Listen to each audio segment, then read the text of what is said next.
Kalau cakap pasal makanan kampung, 3 teknik ni paling ramai orang guna. Salai, bakar dan goreng. Nampak sama, tapi cara dia lain. Salai ni masak guna asap kayu tau, bukan api direct. Suhu dia perlahan tapi masa panjang. Asap dari kayu rambutan dan getah tu yang bagi bau lemak berasap, lembut je.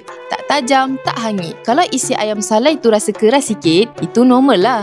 Sebab salai ni masak perlahan, bukan terbakar macam ayam bakar. Ramai orang salah faham, salai ni tak ada medium well ke, tak ada well done ke.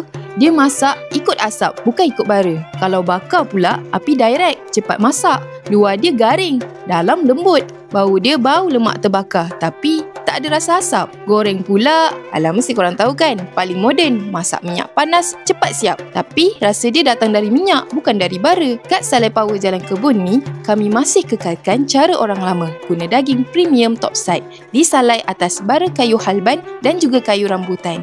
Lepas tu baru dimasak dalam kuah lemak pekat, guna santan segar, serai kampung dan bahan-bahan premium yang lain. Resepi ni pun turun-temurun dari nenek moyang Ona sendiri tau. Asalnya dari negeri Pahang. Sebab tu rasa dia lain. Bau asap lembut, kuah pekat dan setiap suapan tu ada sentuhan tradisi keluarga. Nak tahu beza salai ikut cara orang dulu? Datanglah ke Salai Power Jalan Kebun Shah Alam.